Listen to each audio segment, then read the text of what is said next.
고독할 수밖에 없어요. 우리 인간은 사랑하는 사람에게서 버림받았을 때, 사랑하는 사람, 부모님한테 버림받은 사람들 많죠. 부모님한테 버림받은 사람들 얼마나 많아요. 어느 누구에게도 도움을 받을 수 없을 때, 그럴 때 세상에 홀로 떨어져 있는 그런 기분을 드는 거예요. 아니, 나를 필요로 하는 데가 아무 데도 없네. 그냥 나한테 연락해주는 사람 하나도 없어.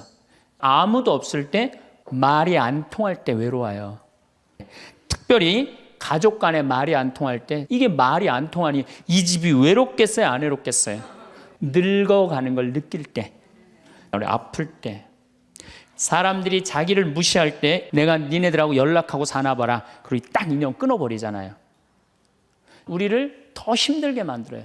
자식한테 기댈 때, 늙어서 자식이 나한테 잘해주겠지, 이런 마음 먹는 분들은요, 외로워요. 황창현 신부님께 배우는 행복 나침반입니다. 행복 특강 가르침 배우기를 시작하겠습니다.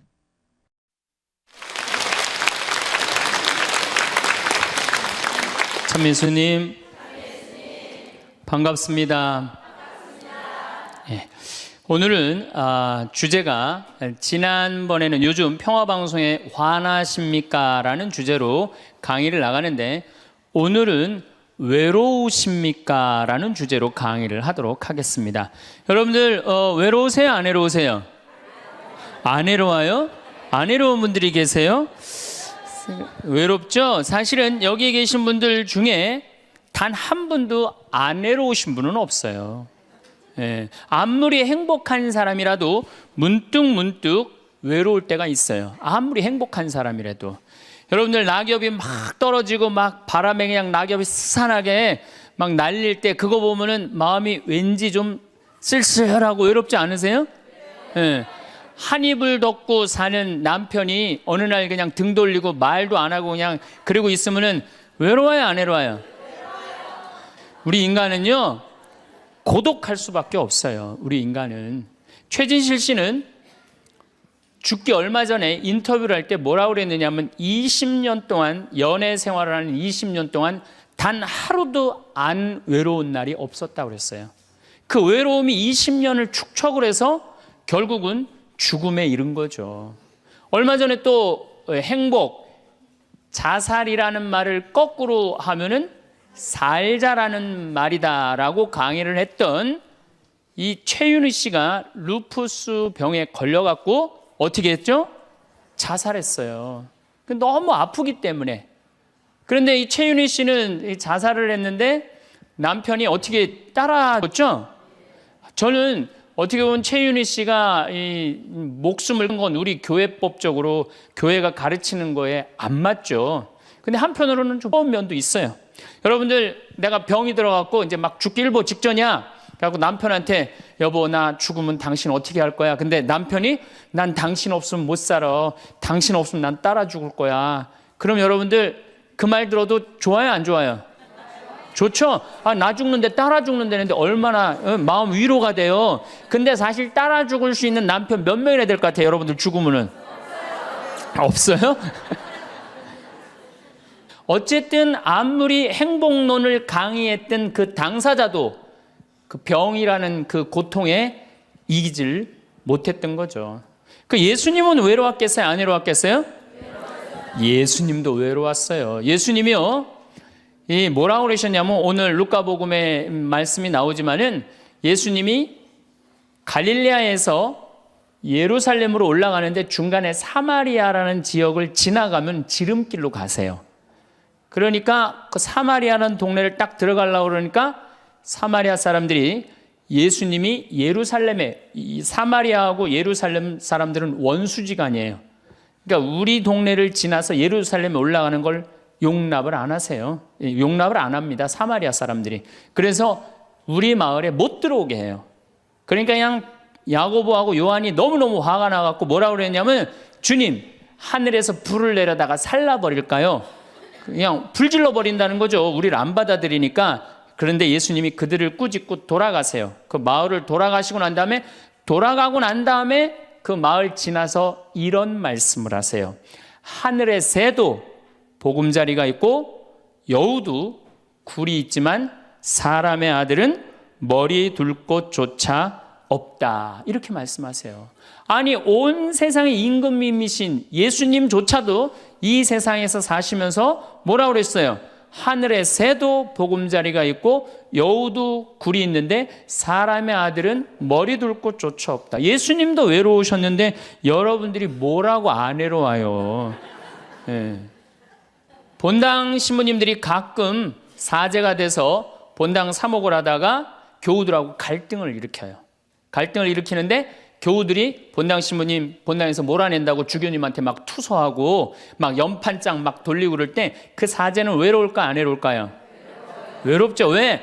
정말로 하느님 나라를 위해서, 하느님의 교회를 위해서, 그 교회의 구성인 교우들을 위해서 장가도 안 가고 말이야, 혼자 독신으로 그 교우들을 위해서 온전히 삶을 봉헌했는데 그 교우들이 자기를 몰아낸다, 자기를 투소한다, 정말로 모든 걸 바쳤는데 그 바친 당사자들이 자기를 미워할 때 사제는 고독할까요? 안 고독할까요?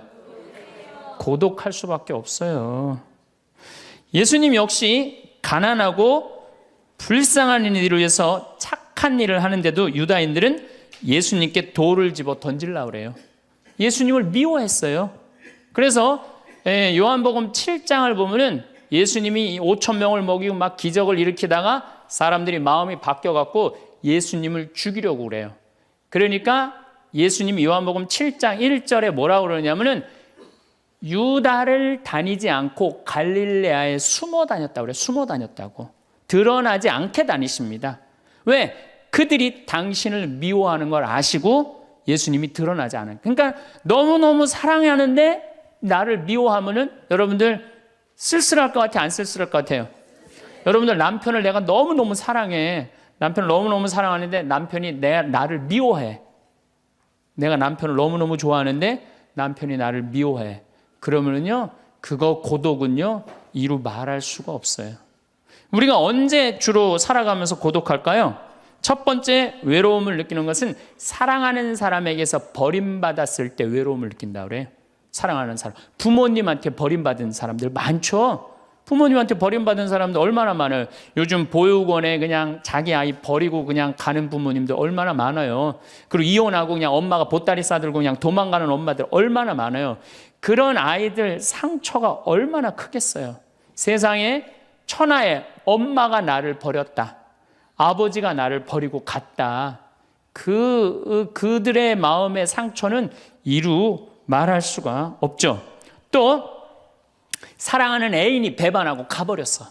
사랑하는 애인이 배반하고 가버렸어. 그러면은 아파요, 안 아파요? 아프죠? 친구가 나를 배반하고 가버렸어. 이거 굉장히 괴로운 거예요. 내가 정말로 너무너무 사랑하는데 결혼하고 싶은 정말로 남자가 있어. 근데 부모님이 반대해갖고 헤어져야 돼. 아파요, 안 아파요? 굉장히 아파죠. 그래서 심지어 그 위대한 다윗도 아들 압살롬이 반란을 일으켜요.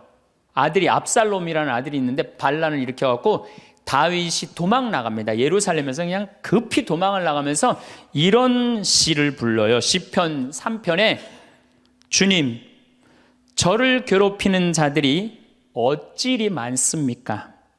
저를 거슬러 일어나는 자들이 많기도 합니다. 하느님께서 저자를 구원하실성 싶으냐? 저를 빈정대는 자들이 많기도 합니다. 이런 얘기를 해요. 그러니까 다윗도 결국은 누구한테 버림을 받기 시작하냐면 아들한테 버림을 받아요. 그리고 결국은 그 아들은 요압이라는 다윗의 총사령관한테 표창에 맞아 죽고. 그러니까 얼마나 아프겠어요. 인간은 어떤 종류의 인간이든지 이런 아픔 속에서 살아갈 수밖에 없다. 사랑하는 사람을 만날 수 없다는 사실, 숨을 쉴 수조차 힘든 거죠. 이거를 불가에서는 뭐라고 그러냐면 애별리고라고 그래. 애별리고. 사랑하는 사람하고 헤어지는 고통. 이게 가장 큰 고통이라고 그래요. 우리 신학생들, 참 나는 우리 신학생들만 보면은요, 너무너무 거룩하고 아름답고 순결해요. 고등학교 3학년 딱 졸업하고 얼마나 하고 싶은 게 많겠어요. 그런데 하느님의 나라를 위해서 신학교 딱 들어갔단 말이야. 그러면 그냥 신학교 1, 2학년들 보면요. 너무너무 순수하고 아름다워 보여요. 그 나만 아름다워 보이겠어요? 여러분들 보면 이쁘겠어, 안 이뻐? 우리 신학생 1, 2학년 학사님들 보면 이쁘죠? 여러분들만 이쁘겠어요? 20살, 21살 된 여자아이들은 이쁠 것 같아요? 안 이쁠 것 같아요? 신학생들이 너무너무 매력이 있잖아요. 그래갖고 가까이 가고 싶고 자꾸 만나고 싶단 말이야. 고등학교 때까지는 공부하다가 모르다가 그냥 신학생들도 딱 신학생이 돼갖고 그냥 이쁜 아가씨가 자꾸 옆에 있으면 마음이 끌릴 것 같아요? 안 끌릴 것 같아요? 끌릴 수밖에 없어요. 사람은요, 어쩔 수가 없어요. 그래갖고 한 2년 만나다 보면은요, 이게 이때부터 갈등하기 시작하는 거예요. 내가 사제가 돼야 되는데 왜 자꾸 저 여자한테 마음을 빼앗기나. 그래갖고 그냥 그때부터 고민하기 시작하는 거예요. 하느님을 선택할 것이냐, 여자를 선택할 것이냐. 그래서 신학교에서는 재미난 말이 있어요. 2말 3초라고 그래. 2학년 말, 3학년 1학기, 3학년 초, 이때가 가장 신학생들이 갈등을 많이 할 때. 그래갖고 이때 여자를 떠나보내면 이제 4학년, 5학년 쭉 군대 가면서 이제 사제길로 가는 거예요. 근데 이때 그냥 이 여자를 따라가면 이제 신학교 나가는 경우가 많죠. 그래갖고 그냥 그 젊은 나이에 그 피 끓는 뜨거운 애정을 끊고 사제가 되니 애별리고의 고통을 안 겪은 사제가 몇 명이나 될 것 같아요. 그러니까 서품 때 보면 그냥 누워갖고 그냥 이 깔고 그냥 그 여자 떠나보낸 여자 생각하고 그냥 가슴이 아파서 우는 거예요. 모든 걸 떠나보내야 돼. 인간이 얼마나 이게 힘든 건데요. 그러니까 여러분들 신부님들한테 잘하세요. 괜히 주교님한테 편지 쓰고 그러지 마시고.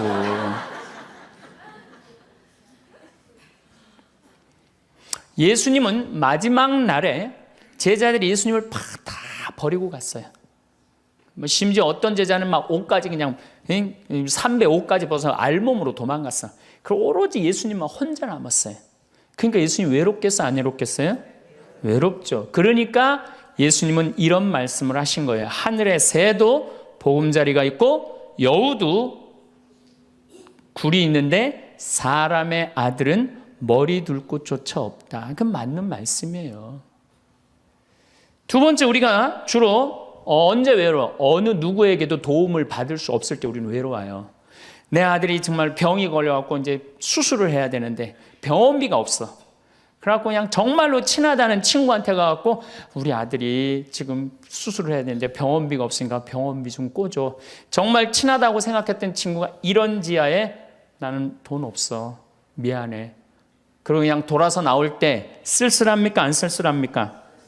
심지어 어머니 뱃속에서 같이 태어난 형제한테 도움을 청했는데도 그 형제가 집을 잡혀갖고 대출이라도 받아서 해줘도 전찬을 판국인데 냉정하게 돈 없다고 거절당할 때 우리 인간은요, 그럴 때 세상에 홀로 떨어져 있는 그런 기분을 드는 거예요.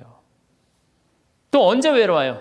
내가 40살, 이제 45, 46이 돼갖고 애 대학도 들어가야 돼갖고 학비도 지금 등록금도 준비해야 되고 아파트 부금도 보여야 되는데 그냥 직장 상사가 부르더니 해고 통지를 딱 했어.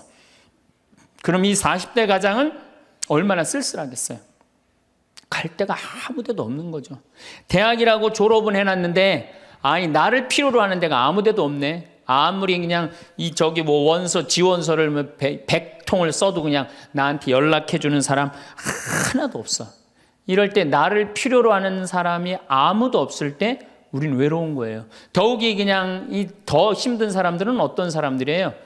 철거민들. 갈 데는 없고 겨울은 다가오는데 그냥 내가 그냥 집을 다 부셔갖고 쫓겨날 때 그들의 그 외로움은 이건 또 이루 말할 수가 없죠. 그래서 인간으로 살아가는 한 외로울 수밖에 없어요. 그래서 하이데거라는 철학자는 뭐라고 하냐면 인간은 세상에 내던져진 존재라고. 내던져진 존재. 여기 여러분들 중에 태어나고 싶어서 태어나신 분들 계세요? 한 분도 없죠? 내던져진 거예요, 세상에. 귀양 내던져질 거면 삼성 이건희 회장님 집에 내던져지든지 아니면 정주영 회장님 집에 내던져지든지 그러면 그냥 팔자라도 편안할 텐데 내던져지고 보니까 그냥 똥구멍이 찢어지게 가난한 집에 그냥 내던져진 거야. 그래갖고 그냥 인생 그냥 피곤한 거죠.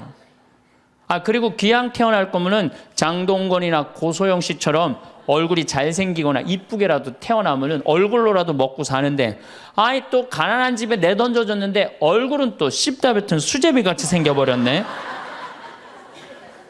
요즘은 그냥 막 텔레비전 막 이런 시대 아니에요. 그래갖고 그냥 키 크고 잘생기고 막 이런 거에 그냥 뭐든지 그냥 사람들이 그냥 눈이 멀어 있잖아요. 근데 그냥 생긴 건 씹다 뱉은 수제비 같이 그냥 이렇게 살아가는 사람들은 인생을 힘들게 살아갈 수밖에 없다는 거. 그런데 그런 사람들이 95%가 그렇다는 거예요. 95%. 저나 여러분이나 뭐 내가 항상 하는 얘기지만 내 얼굴 이거 씹다 뱉은 수제비 같이 생겨갖고 이거 뭐 얼굴로 먹고 살기는 틀린 거죠. 다 평범하게 태어나는 거죠. 또 우리 언제 외로워요? 말이 안 통할 때 외로워요. 남편하고 말이 안 통할 때, 자식하고 말이 안 통할 때, 특별히 가족 간에 말이 안 통할 때 참 외로워요. 제가 미국에 강의를 한 2년 동안 이렇게 쭉 다녀보니까 깜짝 놀라는 일이 있어요. 엄마 아빠는 영어를 못하고 애들은 영어만 하는 거예요. 그러니까 애들은 그냥 막 영어를 너무너무 잘하고 애들 하는 말을 엄마 아빠가 못 알아듣는 거예요. 그러니까 엄마 아빠하고 말이 안 통하는 거 애들하고 기본적인 거 밥 먹어라, 학교 갔다 와라 이거 외에는 말이 안 통하는 애들이 참 많더라고요.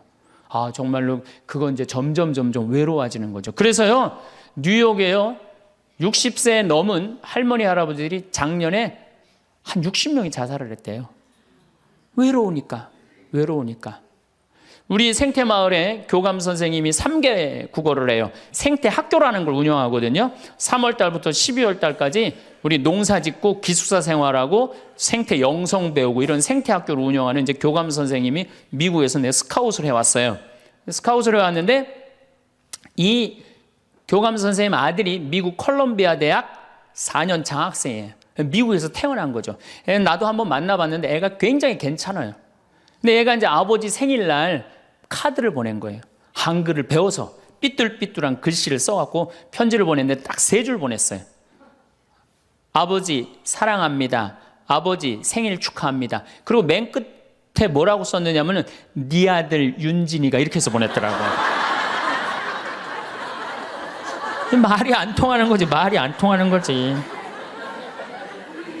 한국에서 보면은 그런데 이게 미국 사회에서만 서로 말이 안 통하는 게 아니야. 한국에서도 퇴근을 했는데 부인이 남편을 투명인간 취급하는 부인들 많아요.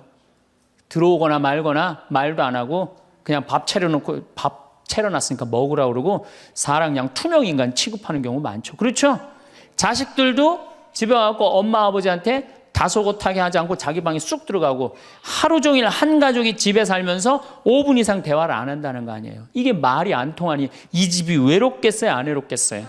모이면 하루에 있었던 일 얘기하고 서로 그냥 다정하게 대화를 나눠야 되는데 우리가 지금 말이 안 통해 서로. 그 외로울 수밖에 없죠. 또 언제 외로워요?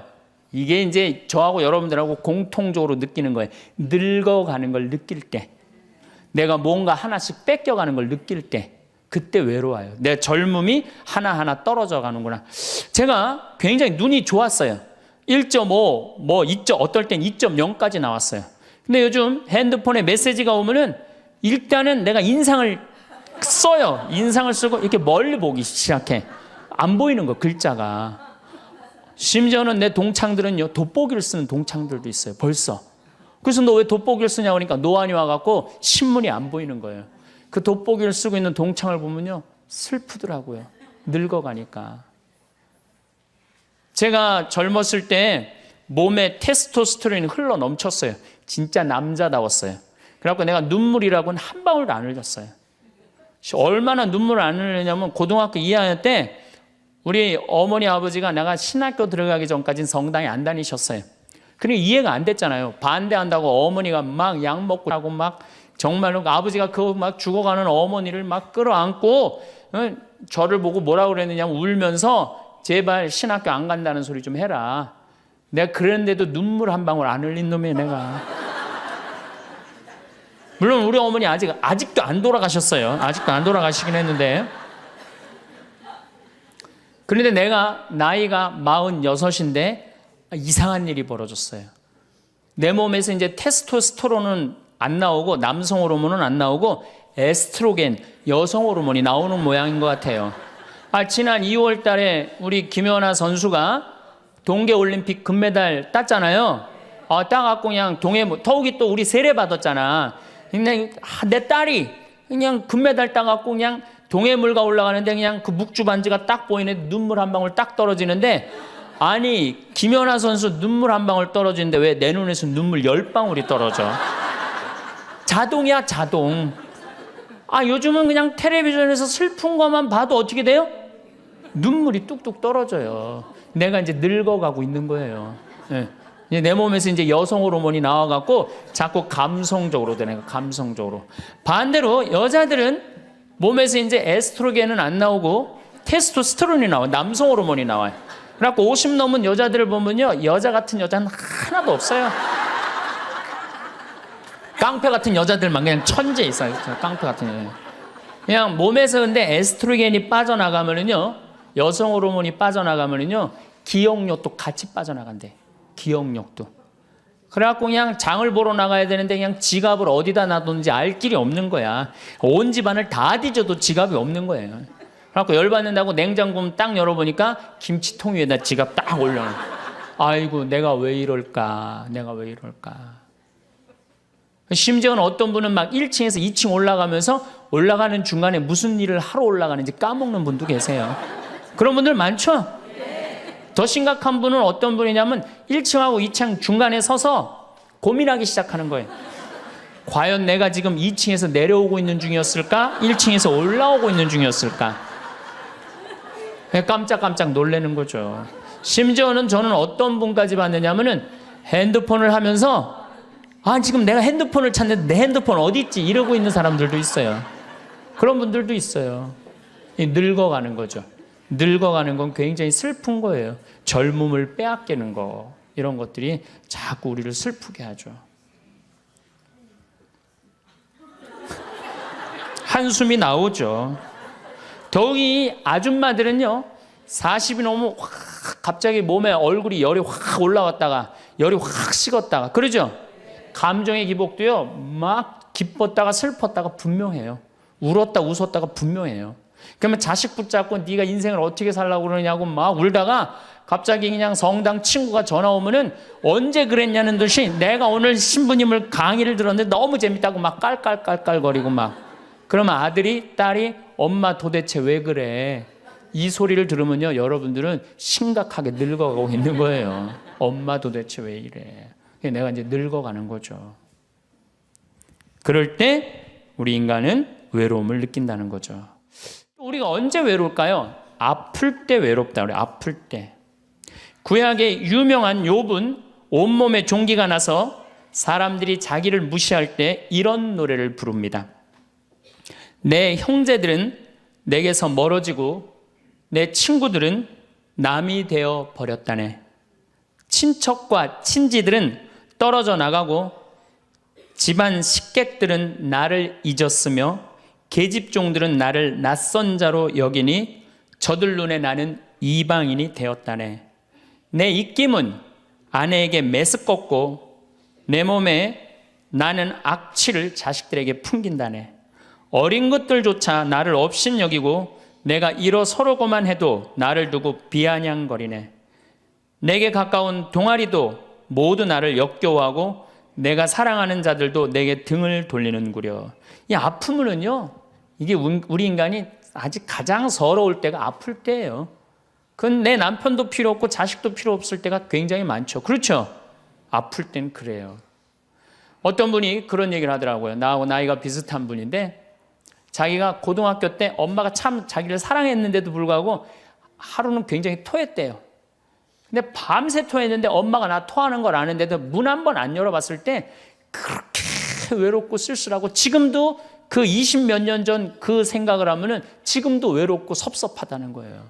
그러니까 우리가 가장 서러움을 많이 느낄 때 언제 서러움을 많이 아플 때 나한테 무심하게 대할 때 우리가 서러움을 많이 느낀다는 거죠. 그래서 시편 69편에 이런 얘기가 있어요. 하느님 저를 구하소서. 목까지 물이 들어찼습니다. 깊은 수렁 속에 빠져 발 디딜 데가 없습니다. 물속 깊은 곳으로 빠져 물살이 저를 지칩니다. 소리 지르느라 지치고 저의 목도 쉬었습니다. 저를 까닭없이 미워하는 자들이 제 머리카락보다 많습니다. 제가 빼앗지도 않았는데 물어내라 합니다. 저는 제 형제들에게 남이 되었고 제 어머니의 소생들에게 이방인이 되었습니다. 물살이 저를 지치지 못하고 깊은 물이 저를 집어삼키지 못하며 심연이 저를 삼켜 그 입을 다물지 못하게 하소서. 인간은 이렇게 누구나 다 힘들고 외롭다는 거예요.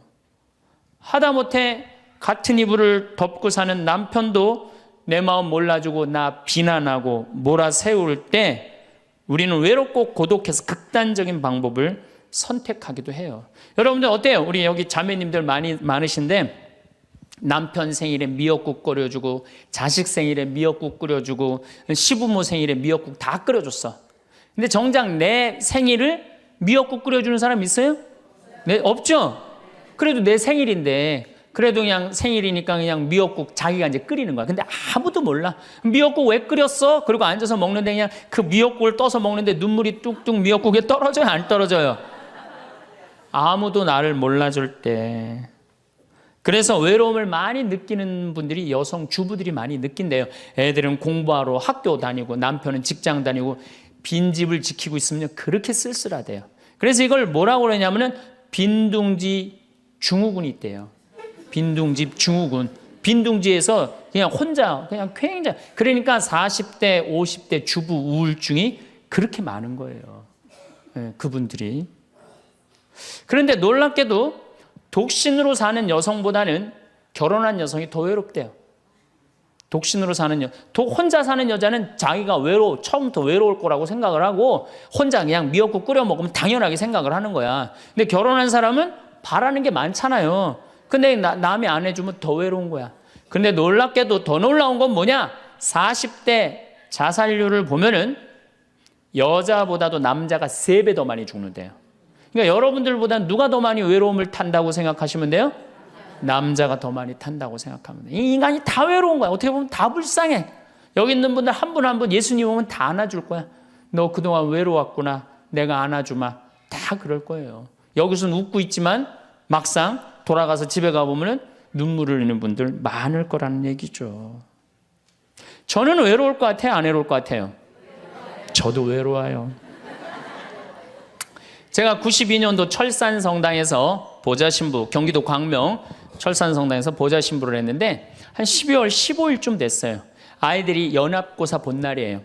그래갖고 저녁 먹고 이제 성당을 이렇게 산책을 하는데 지하실에서 뭐 난리도 아니에요. 뭐 의자 부시는 소리에 뭐 비명 소리에 정신이 하나도 없더라고요. 그래서 내려가서 보니까 아이들이 소주를 먹고 어떻게 하느냐면은 뭐 난리도 아니야. 뭐 자기네들끼리 의자를 부시고 끌어안고 울고 별놈이 다 있더라고요. 별놈이 다 있어갖고 니네들 도대체 왜 그러느냐? 저는 중학교 아이들이 술 먹고 담배 피는 거 내가 본당 신부할 때 나한테 걸려도 난 한 번도 혼낸 적이 없어요. 애들. 왜 혼낸 적이 없냐면 내가 중고등학교 때 술, 담배 다 했거든. 뭘 혼을 내. 그래서 야 니네들 사제관에 좀 올라와 봐라. 신부님이 혼내지 않고 사제관으로 올라오라고 그랬고 딱 앉혔어요. 한 15명을. 남자 여자 다 앉아갖고 니네들 도대체 무슨 일 때문에 이렇게 술을 먹고 성당 기물을 부시냐 얘기를 좀 해봐라. 그랬더니 마침 그 아이 중에 한 아이가 엄마 아빠가 이혼을 한 거야. 자기네들끼리 위로해 준다고 마침 시험도 끝나고 소주를 지금이야 18도 19도지만 그때는 24도짜리 소주 아니에요. 중학교 3학년 애들이 그거 먹고 그냥 필름이 끊어진 거죠. 그래갖고 이제 앉혀갖고 그냥 귀양 나온 얘기니 니네들 인생을 한번 얘기를 해봐라. 이제까지 살아온 거. 그랬더니 애들이 그냥 15년, 16년 살아온 인생 그냥 나름대로 그냥 쫙 밤 12시가 넘은 거예요. 그래갖고 오늘은 너무 늦었으니까 니네들 귀양 이렇게 술이 취했으니 집에 가지 말고 신부님 집에서 자라. 사조관에서 15명 다 집으로 전화해라. 만약에 엄마 아빠가 뭐라고 의심을 하면 나를 바꿔줘라. 그래갖고 내가 몇몇은 내 통화를 해갖고 내가 오늘 재울 테니까 걱정하지 말라고. 그리고 애들한테 니네들 술은 이렇게 먹는 게 아니다. 그래갖고 내가 또 꼬냑을 또 한 병 꺼내갖고 한 잔씩 딱 따라주면서 아이들하고 정말로 다정한 얘기를 했어요. 그러니까 아이들이 너무 좋잖아요. 술을 먹었는데 혼을 내기를 하나, 또 신부님이 방에서 재워주지, 자기 얘기 다 들어주지. 그래서 내가 2월 달에 발령을 받아갖고 떠나는데 가지 말라고 애들이 일주일 동안 우는 거예요. 가지 말라고. 신부님 우리랑 살자고. 그래갖고 내가 발령 받아가는 애들 발령 받아가는 날 30명이 학교를 안 간 거예요. 가지 말라고. 그래갖고 제가 이제 수원으로 이제 발령을 받아갔는데 토요일만 되면은 전철을 타고 내려오는 거예요. 토요일만 되면은 30명이. 그래갖고 한 주, 두 주 오다 말겠지. 그런데 애들이 3개월 동안 계속 내려오는 거예요. 나보고 싶다고. 생각해보니까 이렇게 하면 안 되겠더라고. 이렇게 끌고 다니다가는 10년 후에는 한 3,000명 끌고 다니겠더라고요. 그래서 사제는 본당을 떠나면은 인연을 끊어야 되는구나. 그때 깨달았어요. 그 다음 사제가 정말로 사목을 잘할 수 있도록 떠난 본당에 일체 연락하면 안 되고 떠난 본당 사람들하고 어울리면 안 되는구나. 그때 깨달았어요. 그래갖고 제가 이제 평택에서 이제 비전동 성당이라고 5년 초대 본당 신부를 했어요. 초대 본당 신부 했으니 교우들하고 얼마나 친했겠어요.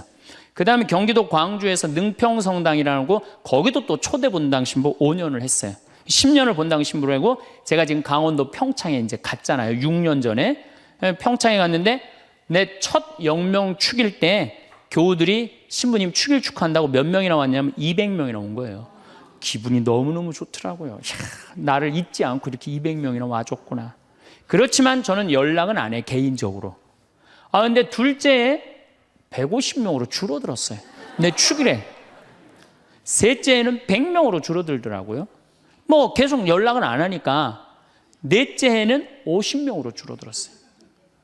작년에는 30명으로 줄어들더니 올해 내 축일에는 17명이 딱 앞에 그냥 쭉 한 줄 앉아 있는데 외롭더라고요. 근데 사실은 그 200명에서 17명까지 줄어들 때 누가 연락을 안 하고 산 거예요? 내가 연락 안 하고 산 거예요. 사실은 그 외로움을 누가 먼저 만들었냐면 내가 먼저 만드는 거예요. 여러분들 외로운 분들 보면은요, 사실은 어떻게 보면은 다 본인이 담을 쌓고 살기 때문에 외로운 거지, 본인이 마음에 담을 허물면요 절대 안 외로워요. 근데 담 쌓고 사는 경우 많죠. 형제나 친척이 잘못하면은 내가 니네들하고 연락하고 사나 봐라. 그리고 딱 인연 끊어버리잖아요. 그러니까 우리가 외로움은 점점 우리를 더 힘들게 만들어요. 대한민국 사람들이 굉장히 외로운 것 같아요. 대한민국의 명장면이 하나 있어요. 저는 이해가 안 가는 장면 하나 있어요. 대한민국 사람 참 외롭구나. 대한민국 아줌마들이 외롭구나를 느끼는 장면 하나가 있어요. 그게 뭐냐면 연예인들 군대 갈 때예요. 아니, 연예인들 군대 가는데 왜 아줌마 500명이 따라가? 자기 아들 군대 가는 것도 아닌데. 그래갖고 그냥 거기다가 막 기다린다고 그러고. 그러니까 어디 마음을 열어놓을 데가 없는데 그 연예인한테 마음을 열어놓고 사는데 그 연예인 2년 동안 안 보인다고 그러니 얼마나 슬퍼. 그러니까 그 앞에서 우는 거예요. 참 그 슬픈 장면이죠. 이렇게 만만치 않은 인생살이 살아가기 힘들 때 사람들은 극단적인 방법을 택합니다. 너무 외로울 때, 절망이 끝에 달할 때, 키에르케고르라는 철학자는 죽음에 이르는 병을 절망이라고 그래요. 절망. 외로움에서 끝에 아무도 내 옆에 없구나. 이런 절망에 할 때 죽음에 이른다는 거죠. 근데 우리나라는 놀랍게도 자살률이 세계 1위예요. OECD 국가 중에 자살률이 세계 1위예요. 얼마나 많이 죽느냐 하면은 1년에 15,413명이 죽어요. 1년에. 그러니까 무슨 얘기냐면은 하루에 50명씩 죽는다는 얘기예요. 하루에 50명씩. 그것도 자살로 50명씩 죽는 거야. 초, 중고등학교 학생 자살 세계 1위예요. 하루에 거의 1.5명씩 죽어요. 40대 자살률 세계 1위예요. 하루에 거의 8명씩 죽어요. 60대 자살률 세계 1위예요. 하루에 12명 정도 죽어요. 더욱이 60세 우리 할머니 할아버지들 30대 40대 이 죽는 거의 원인의 1위는 뭐냐면요 자살이에요. 자살. 근데 60세는 10만 명당 미국이 10명에서 11명 자살합니다. 일본이 10만 명당 35명 자살해요. 근데 우리나라가 10만 명당 몇 명이 자살하냐면 71명이 자살해요. 그러니까 대한민국의 할머니 할아버지들이 더 외로운. 그러니까 우리나라는 애들도 외롭고 어른들도 외롭고 할머니 할아버지도 외로운 거예요. 그러니까 자살하는 거죠. OECD 경제개발협력기구 국가 중에 자살률이 제일 없는 나라가 어느 나라냐면 그리스라는 나라예요. 이 나라는 몇 명이 자살하느냐면 10만 명당 2.6명이 자살을 해요. 2.6명이. 근데 우리나라는 10만 명당 몇 명이 자살하면 28명이 자살해요. 대한민국이 이게 외로운 병이 너무 센 거예요. 그러니까 10만 명당 28명이나 자살을 하는 거죠. 여러분들 죽는 원인을 보면 1위가 암이야, 암. 1위가 암이고 2위가 뇌질환이야, 뇌질환. 3위가 심장질환이에요. 3위가 심장질환. 4위가 뭐냐면 바로 자살이에요. 그러니까 자살은 큰 병이라는 거죠. 대한민국을 병들게 하는 큰 병이라는 거죠. 자식한테 버림받고 아내한테 버림받고 사회에서 버림받고 더 이상 사회에서 필요 없다는 생각, 더 이상 이 세상에서 살아갈 이유가 없다고 생각할 때 자살이라는 걸 선택한다는 거죠. 우리가 여러분들 이 죽음이라는 게 얼마나 무서운 거예요. 어떤 사형수가 교수대에 올라가다가 그 교수대에 올라가는 계단이 썩었나 봐요. 그래갖고 계단에 딱 떨어졌어. 미끄러져갖고 떨어지고 한 말 있잖아요. 하마터면 죽을 뻔했다고. 바로 죽기 직전까지 우리 인간은 무슨 끈을 놓지 않아요? 삶의 끈을 놓지 않아요. 그럼에도 불구하고 죽음을 선택한다는 건 그만큼 괴롭다는 거예요.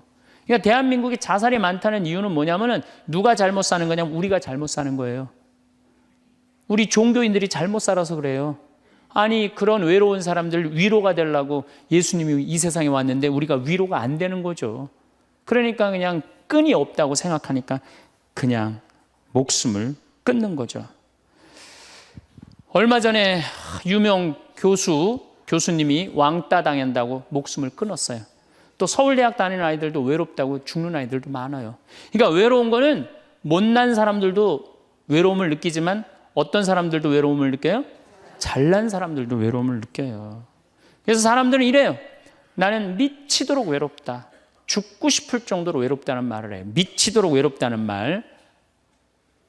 여러분들 현대인들이요. 한 번은 60% 정도는 살아가면서 우울증에 걸린대요. 한 번은. 여기 계신 분들 중에 지금 군대 가는 아이들 멘탈 테스트를 해보면요. 한 50% 이상이 한 번은 제정신이 아닌 상태래요.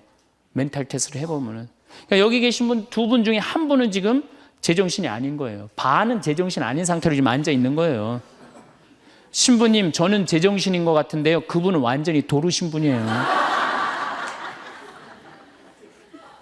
왜 제정신이 아닌 상태에서 우리가 지금 살고 있느냐? 텔레비전 보면요. 기가 막힌 거 많이 나와요. 보험금 타먹는다고 한 10년 전에 자식 손가락 는 아버지 생각나시죠? 네. 그리고 얼마 전에는 초등학교, 중학교 애들이 초등학교를 발로 차갖고 그냥 공중에 뜬 거 재밌다고 동영상 찍어갖고 올려놓은 그 제정신이에요? 제정신 아니에요? 제정신 아니에요. 부모가 자식 죽이고 자식이 부모 죽이고 남편이 아내 죽이고 아내가 남편 죽이고 이게 우리가 다 제정신이 아니에요. 100년 전 조선시대 사람들을 데려다 놓고 100년 전 조선시대 사람을 데려다 놓고 한번 여러분들 요즘 사회 뉴스를 한번 보게 하세요. 그 사람 미칠 것 같아요? 안 미칠 것 같아요? 근데 여러분들은 그거 매일 죽이고 살인하고 강간하고 뭐 아이들만 성추행하고 이러는 거 보는데도 여러분들 왜 안 미쳐요? 이미 어느 정도 미쳐 있어. 미쳐 있기 때문에 그걸 봐도 안 이상한 거예요. 그러니까 우리가 잃어버린 마음을 찾아야 된다는 거죠. 잃어버린 마음을. 그러니까 외로운 사람들끼리 서로 모여서 서로 위로가 돼야 되는데 외로운 사람들이 뭘 하느냐면 컴퓨터 게임에 미쳐 있는 거예요. 컴퓨터 다 사람은 안 만나고 기계만 만나는 거예요. 그러니까 더 미치는 거죠. 더 미치는 거예요. 그래서 우리가 이런 외로움을 극복하려고 그러면은 정말로 서로 사랑해야 돼요. 예수님 말씀처럼 우리가 서로 사랑해야 돼요. 서로를 배려해주고 서로를 신경 써주고. 근데 우리는 이게 서로 사랑하고 서로 배려해주는 게 부족한 거죠. 굉장히 이기적으로 사는 거죠. 이기적으로.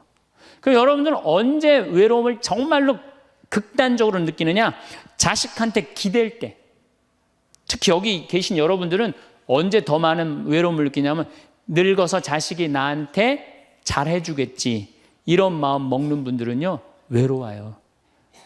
딸이 나한테 잘해주겠지, 늙어서 나 용돈도 주고 내가 고생해서 키워놨으니까 나 호강시켜주겠지, 이런 생각하는 분들은요 외로울 수밖에 없어요. 자식은요 잘 키워도 소용없고 못 키워도 소용없는 게 자식이에요.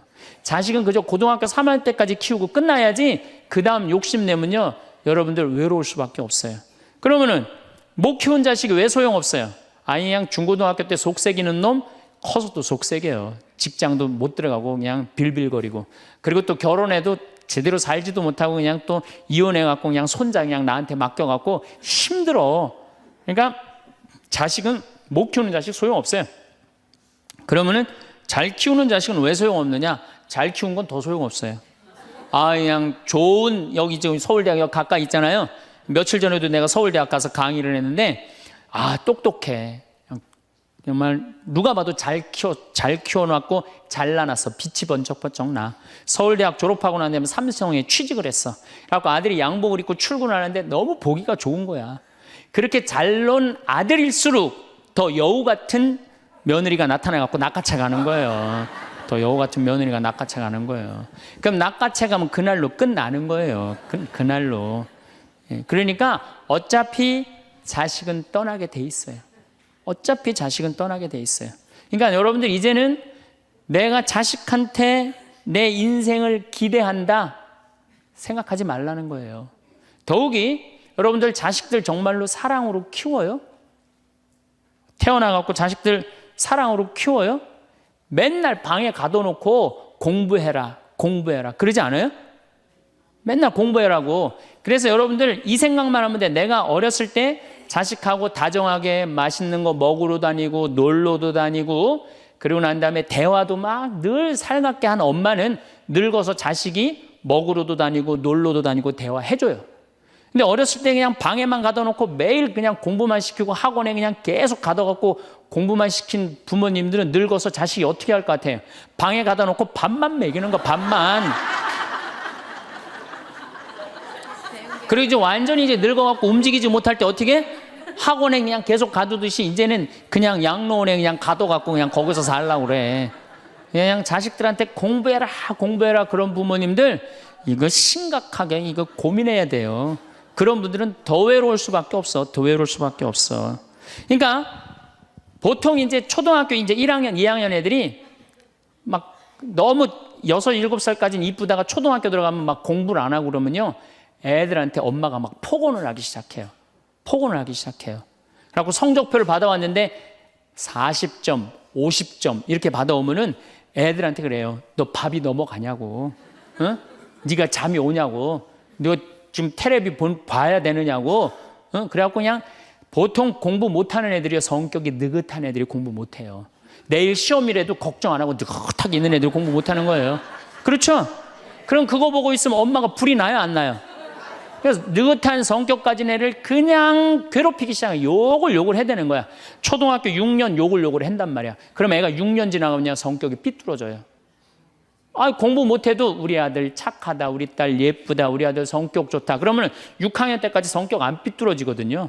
근데 6년 내내 엄마가 욕을 하는 거야. 너 같은 인간이 밥을 내가 너를 놓은 게, 내가 너 놓고 미역국 먹은 게 내가 후회된다 막 이러니 6년 동안 애가 그냥 삐뚤어지는 거야. 이제 중학교 올라가면 더 삐뚤어지는 거죠. 중학교 올라가면 엄마가 더 극단적으로 아이하고 싸우는 거예요. 그러니까 중학교 되면 애가 엄마랑 같이 있고 싶지 않은 거예요. 그래서 어디 좀 놀러 가자 그래도 어떻게? 엄마 아빠나 갔다 오라고. 외로울 수밖에 없는 거죠.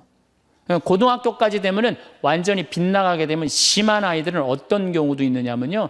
정신질환까지 앓는 아이들도 있어요. 심한 경우는. 그래서 보통 엄마들이 어느 정도로 우리가 정말로 한심하냐 하면은 이제 자기 아이가 태어나면은 꿈에 부풀어 있는 거예요. 자기 아이가 천재인 줄 아는 거, 천재. 그래갖고 막 엄마, 아빠 그럼 막 천재가 말하는 것 같은 거야. 막 1살, 2살짜리. 그래갖고 내 아들 천재, 내 딸 천재라고 우유를 먹여도 아인슈타인만 먹여요. 천재 먹으라고. 아인슈타인 우유만 먹는 거야. 애가 그냥. 그래갖고 그냥 초등학교 들어갔는데 이놈이 천재인 줄 알았더니 섞어 놓으니까 아인슈타인 정도는 아닌 것 같아. 그래서 우유를 바꿉니다. 서울 우유로 바꾸는 거야. 서울 우유로. 그래서 서울대학은 가라고 서울로 바꾸는 거예요. 6년 동안 서울이 죽으라고 먹였어. 근데 중학교 올라갔더니 이게 컴퓨터 게임에 빠지기 시작하네. 그래갖고 그냥 성적이 보니까 이거 뭐 영 아닌 것 같아. 그래서 엄마가 마음을 또 바꿔. 연세 우유로 바꿔. 연세 우유로. 고등학교 들어가 보니까 이건 뭐 진짜 아니야. 그래갖고 그래도 엄마가 포기를 못하고 무슨 우유를 먹이냐면 건국 우유를 먹어요. 건국 우유를. 근데 사실은 이 우유까지는 괜찮아요. 건국 우유까지 서울에 있는 학교에 가면요, 서울대학이에요. 이 지방에 다 가거든요. 고등학교 3학년 때는 이건 건국 우유도 안 될 것 같아. 그래갖고 그냥 최종적으로 정말로 애절한 마음으로 먹이는 우유가 뭔지 아세요? 저지방 우유예요. 저지방 우유. 지방대학은 가지 말아라. 여러분들, 얼마 전에 어떤 아이가 자기는 예술고등학교 가고 싶은데 엄마 아빠가 판검사 되라고 어떻게 애를 괴롭힌 거예요. 그러니까 애가 그냥 불을 질러갖고 엄마 아빠 여동생 할머니까지 다 죽었잖아요. 그러니까 여러분들 자식을 정말로 사랑으로 키우느냐 욕심으로 키우느냐 이거 반성해야 돼요. 그렇게 애를 힘들게 키우는데 여러분들 노년이 풍요롭겠어요? 사랑이 없는 거예요. 사랑이. 정말 안타깝죠. 그래서 우리들이 그 아이들이 자기가 능력이 자꾸 깨져가는 걸 느낄 때 우리는 쓸쓸하고 외롭다는 거죠. 그때 누가 위로가 돼야 돼? 엄마들이 위로가 돼. 우리 아들 괜찮아. 정말 착하고 하느님 찬양하고 하느님 사랑하고 매일매일 성실하면 살면 돼. 그걸 전해줄 때 여러분들 노년은 안 외로워요. 너 같은 걸 내가 낳았으니 이 웬수야. 밥이 넘어가느냐? 이런 분들은 외로울 수밖에 없어요. 다음 시간에 정말로 우리가 부모 자식이 얼마나 중요한지에 대해서 이어서 하도록 하겠습니다. 감사합니다.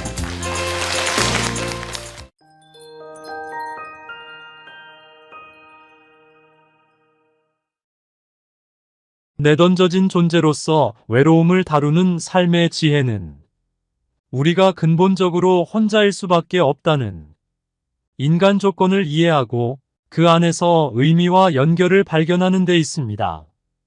내던져진 존재로서의 인간은 자신이 통제할 수 없는 세계에 던져져 때로는 고독과 고립의 감정에 직면하게 됩니다. 이런 외로움 속에서 삶의 지혜를 얻기 위해 실천할 수 있는 몇 가지 방법은 다음과 같습니다. 하나, 외로움을 인정하고 받아들이기. 외로움은 우리 삶에서 피할 수 없는 감정입니다. 외로움을 부정하거나 억누르기보다 이를 자연스러운 감정으로 인정하는 것이 중요합니다. 외로움을 받아들이면 억지로 관계에 의존하거나 부정적인 감정에 갇히지 않고 오히려 내면의 소리를 듣고 자신을 더 깊이 이해할 수 있는 기회가 됩니다. 둘, 고독을 통해 내면의 성찰을 얻기. 하이데거와 키에르케고르가 말한 것처럼 외로움과 고독은 우리에게 자신을 돌아보는 계기를 제공합니다. 사회적 역할이나 외부의 인정에 의존하지 않고 고독 속에서 자신의 존재와 삶의 의미를 깊이 성찰하는 시간은 진정한 자기 발견의 여정을 열어줍니다. 외로움은 때로 불편하지만 그 안에서 진정한 나 자신과의 대화를 시작하는 것이 삶의 지혜로 이어질 수 있습니다. 셋, 삶의 유한성을 자각하고 현재에 집중하기. 인간은 언젠가 죽음에 이르게 되고 그 여정에서 궁극적으로 혼자일 수밖에 없다는 사실을 깨닫는 것이 외로움을 다루는 데 도움이 될 수 있습니다. 유한한 시간 속에서 외로움은 삶의 순간을 더 깊이 경험하고 현재에 감사하게 만드는 동력이 됩니다. 유한성을 인정하는 것은 매 순간을 의미 있게 살도록 이끄는 중요한 지혜입니다. 넷, 의미 있는 연결을 만드는 데 집중하기. 외로움 속에서 다른 사람과의 진정한 연결의 소중함을 깨닫고 표면적이거나 일시적인 관계보다 깊이 있는 관계를 형성하는데 집중하는 것이 좋습니다. 외로움은 때때로 무리한 사회적 관계를 맺는 대신 내면에서 타인과의 진실한 공감과 이해를 찾아가는 계기가 됩니다. 이러한 의미 있는 관계는 고독을 덜어줄 뿐만 아니라 서로의 존재를 지지해주는 귀중한 자산이 됩니다. 5. 자기 돌봄과 자기 위로의 방법 배우기. 외로움을 다루기 위해선 스스로를 돌보고 자기 자신에게 따뜻한 위로를 건네는 방법을 배우는 것이 필요합니다. 예를 들어 명상이나 일기 쓰기, 취미 활동 등을 통해 외로움 속에서도 나 자신에게 충실하고 스스로를 응원할 수 있습니다. 이런 자기 돌봄은 외로움에 지치지 않게 하며 삶의 지혜와 안정감을 가져다 줍니다. 6. 외로움을 성장의 발판으로 삼기. 외로움은 고통스럽지만 이를 통해 우리는 더욱 강하고 지혜로운 존재로 거듭날 수 있습니다. 외로움 속에서 내면의 목소리를 듣고 삶의 방향을 재조정하거나 새로운 관심사를 발견하는 계기로 삼을 수 있습니다. 고독을 성장과 성찰의 기회로 삼으면 외로움은 더 이상 피해야 할 감정이 아니라 삶을 풍성하게 하는 힘이 될 수 있습니다.